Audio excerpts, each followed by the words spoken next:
Shalom, shalom, puji Tuhan, puji Tuhan, puji Tuhan. Kita berjumpa lagi dalam renungan Kristen. Kita terus berdoa, terus memohon, terus mengalami pertobatan. Fungsi daripada renungan, kita belajar dari firman Tuhan, apa yang Tuhan tidak sukai, dan kita bertobat. Supaya semakin kita berkenan di hadirat Tuhan. Kita tundukkan kepala, kita berdoa. Bapa, kami mengucapkan terima kasih Tuhan. Terima kasih buat hadirat-Mu di dalam hidup kami Tuhan. Terima kasih buat kesetiaan-Mu dalam hidup kami Tuhan. Sehingga kami semakin mengenal, semakin tahu akan pribadi-Mu, tentang apa yang Engkau inginkan. Dan kami melakukan apa yang Engkau inginkan. Hidup kami menjadi anak, bukan menjadi lawan-Mu Tuhan. Hidup ini berkenan, bukan menjadi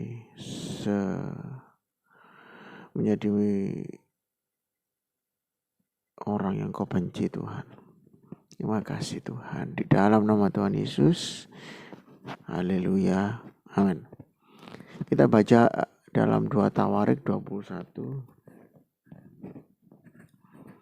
mengenai keluarga Yoram yang kemarin.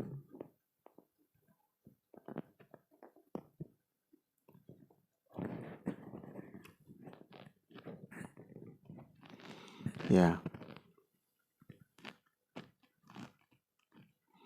Kita baca di dalam ayat yang 18-19. Sesudah semuanya itu, Tuhan menulai dengan penyakit usus yang tidak dapat sembuh. Beberapa waktu berselang, kira-kira sesudah lewat 2 tahun, keluarlah ususnya karena penyakitnya itu. Lalu ia mati dengan menderita hebat. Rakyatnya tidak menyalakan api baginya seperti yang diperbuat mereka bagi nenek moyangnya. Ya, orang yang kita bisa melihat, Yoram ini adalah orang yang jahat. Orang yang jahat berarti orang yang melawan kehendak Tuhan.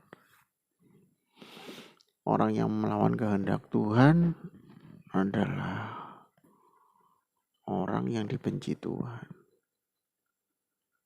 Dia mengadakan ilah-ilah lain dan dia mengadakan satu perjinahan, baik perjinahan rohani maupun perjinahan beneran.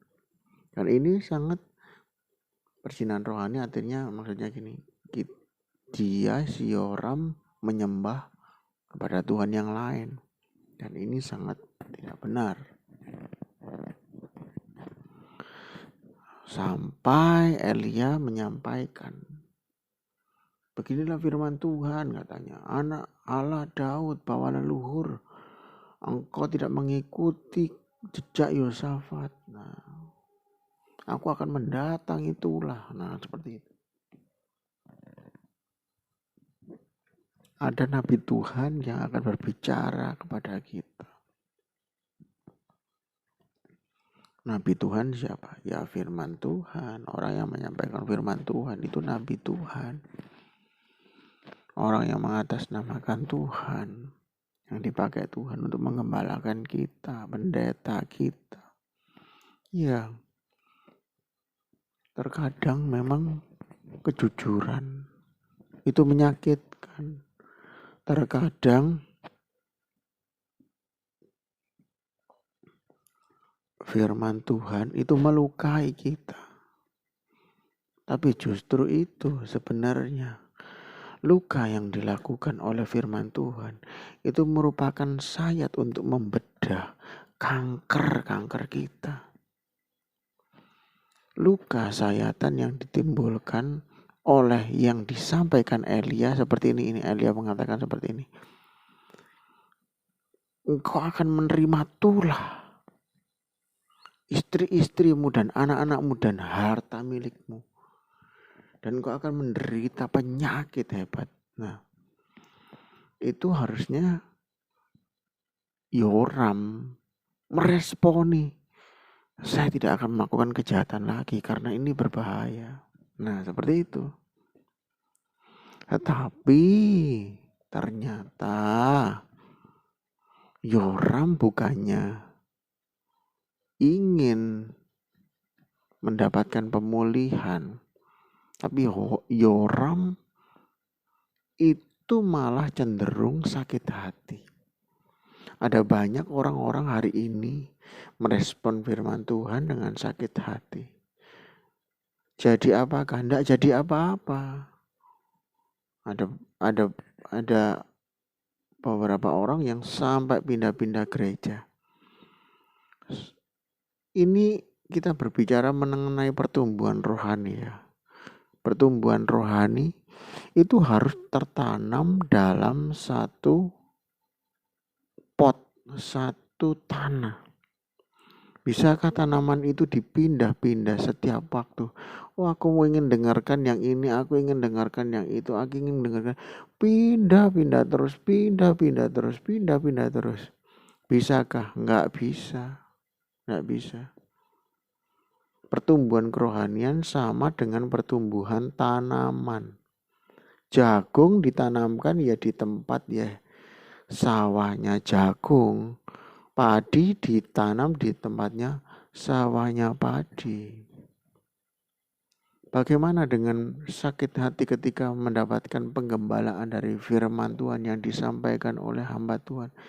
Itu merupakan proses mengobati. Kita menganalisa ada satu penyakit seperti layaknya Nabi Elia menyampaikan kepada Yoram. Pedas perkataannya. Ya, Yoram seharusnya terima supaya dilakukan tindakan lebih menyakitkan lagi. Firman-Nya lebih dalam lagi, lebih tajam lagi. Bukankah firman Tuhan itu bermata dua, tajam ke hambanya, ke kami, penyampai hamba Tuhan, mengoreksi kami, dan juga tajam ke yang mendengarkan firman Tuhan. Jadi dua-duanya sama-sama kena. Saya juga tersayat, Bapak Ibu Saudara juga tersayat sama. Kemudian itu sama, kalau Bapak Ibu tidak merasakan apa-apa, berarti Bapak Ibu sudah tidak terkena hal itu. Maksudnya gini, sudah dewasa di bagian itu ya. Nah, jadi tapi ini menjadi pegangan suatu saat rema kalau Bapak Ibu kedagingannya mulai muncul, ini akan mengingatkan Bapak Ibu. Jadi akan dilakukan pembedahan. Firman Tuhan yang tajam, pedas itu akan dilakukan pembedahan. Pedas gak? Sakit gak? Orang dibedah itu sakit. Kapan hari minum obat gak sembuh. Firman Tuhan dengan biasa, dengan tidak pedas, atau firman Tuhan cuman hanya pedas biasa, itu hanya obat tapi nggak konjat, artinya belum sembuh. Kita harus melakukan, seorang hamba Tuhan harus memberikan firman Tuhan yang pas sesuai dengan sakitnya. Apa dilakukan? Apa? Tindakan pembedahan, firman yang lebih pedas. Tindakan pembedahan adalah firman yang lebih pedas, firman yang lebih menancap. Ada suara Tuhan yang disampaikan. Di sini Elia menyampaikan suara Tuhan. Engkau Yoram akan menerima tulah daripada Tuhan. Kalau kamu bertobat, kamu akan menderita penyakit ususmu hingga ususmu keluar. Sampai ngancam. Elia sampai ngancam. Dan suara Tuhan kemudian itu akan membuat kita dibedah.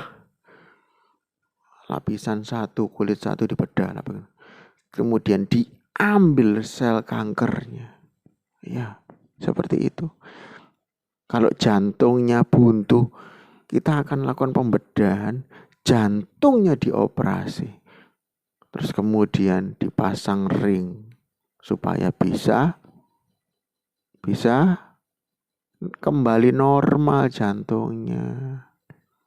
Supaya hidup kita setelah dibedah, kalau di dalam kerohanian, jadi normal kembali. Jadi turutilah firman Tuhan. Jangan lakukan seperti Yoram. Firman Tuhan itu tajam, pedas. Tapi itu baik. Kenapa kita perlu pertobatan setiap waktu? Kadang Tuhan gak suka dengan kita ketika kita berdoa. Tuhan memberikan standar yang tinggi masuk di dalam hadiratnya. Oh, Pak Pendeta, kan semua kehilangan kemuliaan. Iya, untuk itu kan perlu bertobat.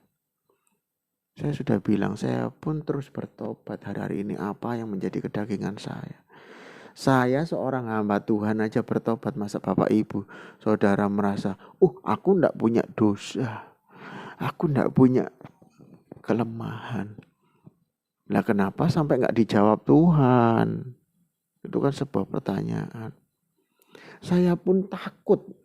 Saya ini sebagai hamba Tuhan yang mendoakan orang, sangat amat takut doanya tidak dijawab oleh Tuhan. Untuk itu saya selalu minta pertobatan. Supaya setiap kali saya berdoa itu didengar Tuhan. Saya selalu sedih ketika semuanya saya datang berkunjung kepada seseorang yang sakit, kemudian saya mendoakan, doanya tidak didengar Tuhan. Saya sendiri saja sedih. Nah, kok ada orang yang tidak dijawab sama Tuhan, ya berarti Tuhan jahat. Enggak gitu. Tuhan itu baik. Itu Bapak Ibu lagi kepahitan.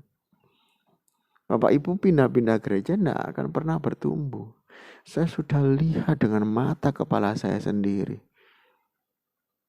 Jemaat yang kami gembalakan sudah bertumbuh. Bukan hanya cuman bertumbuh dalam kerohanian. Tuhan itu mesti kasih bonus dalam hidup kita. Ikut Tuhan itu bukan rugi.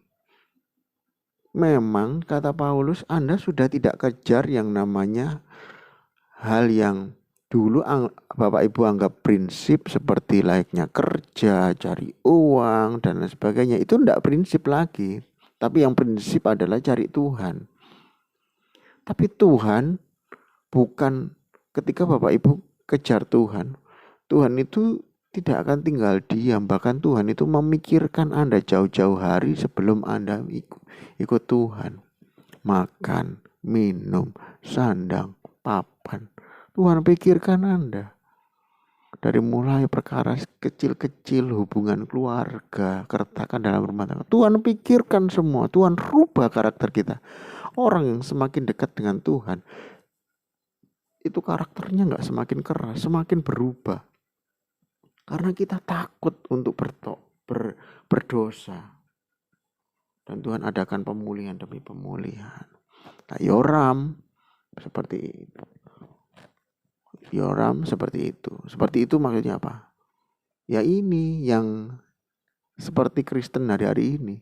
Kecewa, gak mau, suka pindah-pindah gereja.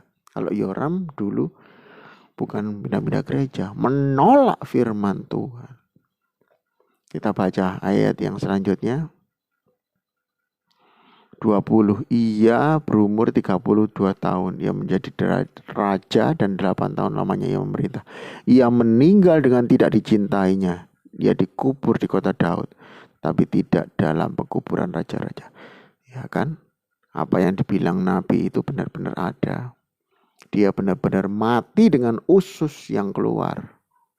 Tidak dicintai karena dia jahat. Coba kalau Bapak Ibu tidak pindah-pindah gereja, menerima firman Tuhan. Iya, aku terima firman Tuhan. Aku mau duduk diam di kaki Tuhan. Ada orang gini ya, selain ada orang yang gak suka menerima firman Tuhan dan menerima firman Tuhan itu ketika firman Tuhannya pedas, dia sakit hati. Ada yang kalau sakit hati masih tinggal di situ, itu namanya proses untuk pemulihan. Berarti kan lagi dibedah. Dibedah itu proses bedah itu sakit. Setelah dijahit tetap sakit. Tapi orangnya tetap tinggal di situ. Itu akan pulih cepat dia. Tapi ada orang yang sakit hati dan menolak firman Tuhan. Nah ini, terus kemudian pindah-pindah gereja. Ini yang pertama tadi, itu tidak akan bisa sembuh. Tidak akan bisa pulih. Ekonomi dan lain sebagainya tidak bisa pulih. Ada yang kedua lagi, menolak firman Tuhan, lalu mencibir hamba Tuhannya. Ini malah tidak bisa diberkat. Mencibir hamba Tuhannya, menjelekkan hamba Tuhannya, tidak jadi berkat. Yoram yang menolak saja bisa mati.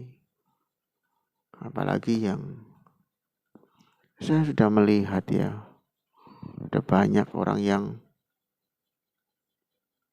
sakit hati, menolak. Ada yang tipe 2, menolak lalu mencibir hamba Tuhannya. Kehidupannya tidak diberkati. Lalu ditambah gini, iri dengan salah satu jemaat yang diberkati Tuhan. Nah, sudah sakit hati menolak firman Tuhan lalu iri. Ya harusnya ya, kalau seumpamanya iri kepada orang satu anak Tuhan yang di gereja itu juga diberkati Tuhan, ya harusnya ya tanya kenapa sampai diberkati.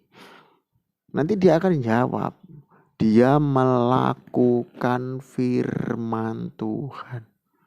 Bukan iri lalu kita tidak melakukan firman Tuhan, menolak, dan semakin jauh kita cenderung lebih dengar ucapan iblis sehingga kita semakin jauh. Oh, hamba Tuhan itu tidak benar. Itu pasti pakai, terus yang anak-anak Tuhan itu pasti pakai pesugihan, pasti pakai apa. Nah, pikirannya jadi pikiran negatif, dari mulai sakit hati, menolak firman Tuhan, kemudian amarah, iri, dengki, semua dosa dirapel sama dia. Akhirnya kacau hidupnya, tidak jadi berkat. Kenapa kita harus memilih seperti itu? Kenapa kita tidak memilih yang baik saja, menerima firman. Kemudian saya sudah contohkan, saya sebagai hamba Tuhan saja hari ini terus bertobat. Pedes firman Tuhan itu, saya pun sebagai hamba Tuhan, saya takut menyampaikan firman Tuhan, saya belum melakukan. Saya takut setengah mati. Saya mendoakan orang, kemudian orang itu tidak sembuh. Itu saya takut sekali. Makanya kemarin saya dapat firman Tuhan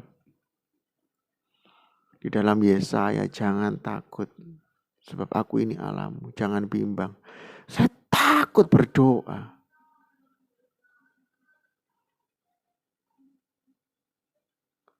Apakah Tuhan sudah mengampuni dosa saya? Memang dosa saya sepele, tapi saya tetap kadang-kadang kan amarah pada anak, mendisiplinkan anak. Itu bagi saya itu ada satu ketakutan. Loh, Pak, itu kan cuma marah biasa mendidik anak. Kenapa? Bagi kami itu takut. Marahnya itu tepat apa enggak pada waktu itu. Kami lagi mikirkan itu. Kenapa firman Tuhan itu bilang gini, Yosua itu katakan gini, renungkanlah firman itu siang dan malam. Itu saya mikir setiap kali saya melakukan ini, itu kalau pikiran hamba Tuhan, kami ya sebagai hamba Tuhan, ketika kami mengajar, itu kami takut apakah ini sesuai dengan hati Tuhan apa enggak. Itu selalu gampang, kami itu selalu menimbang-nimbang ketika mendidik anak. Ketika ada orang datang kepada kami konseling, itu selalu kami tanya, apakah itu benar ya konseling? Ini satu waktu ya, saya dan istri saya. Ini untuk menutup firman Tuhan ya. Kami selalu bertobat ini, saya selalu tanya kepada Tuhan. Pertobatan itu penting setiap waktu. Ketika ada seorang datang ya, dari gereja lain datang. Saya itu mau bercerai dengan suami saya. Pak Pendeta tolong, kan di tempat ini kan di gereja, di pastori kan ada satu ruangan. Boleh, enggak apa-apa. Tapi saya bilang harus sama suami. Enggak bisa, saya kan barusan adu mulut dengan suami. Saya pengen itu devotion di tempat bapak pastori, bapak ibu di gereja. Saya bilang tetap harus kembali sama suami. Kecuali ibu diusir sama suami, kami bisa nerima sampai suami redah emosinya, lalu kami pertemukan. Itu pun kami tetap harus konfirmasi kepada suami, istri bapak ada di kami, di pastori. Gitu. Nah, seperti itu. Tapi waktu dalam kasus ini saya menolak karena suaminya itu tidak mengusir, tapi istrinya yang ingin keluar dari rumah, membawa anak-anaknya. Anaknya ada berapa coba? 4. Mau dibawa sama yang kecil-kecil, semua mau di. Jadi itu kan istilahnya itu kabur dari rumah. Kabur dari rumah, bawa sepeda motor, ya memang sepeda motornya ada 2. Bawa dari rumah, bawa anak-anak. Anak-anaknya disuruh bawa baju seadanya. Ini kan kacau nantinya ya. Buku pelajarannya gimana, seragamnya gimana kan ya. Saya mikirkan sampai ke sana. Dia marah karena tidak diperbolehkan tinggal di pastori. Karena saya suruh untuk marah. Itu pun saran yang menurut orang, kebanyakan orang tepat. Itu pun setelah kami memberikan saran. Itu kami takut loh sama Tuhan. Ini benar apa enggak Tuhan? Tuhan mohon ampun Tuhan kalau kami mengambil kisaran. Setelah Tuhan katakan benar kami berjumpa kembali. Ya memang Tuhan memulihkan kembali dan gak jadi cerai. Dia bilang udah sampai ke pengadilan. Ingat, perlu pertobatan setiap waktu. Kami hamba Tuhan bertobat setiap waktu. Kami sangat takut memberikan saran. Makanya firman Tuhan itu sering mengingatkan saya, jangan takut. Aku menuntun engkau, aku membimbing engkau. Bapak Ibu juga begitu ya.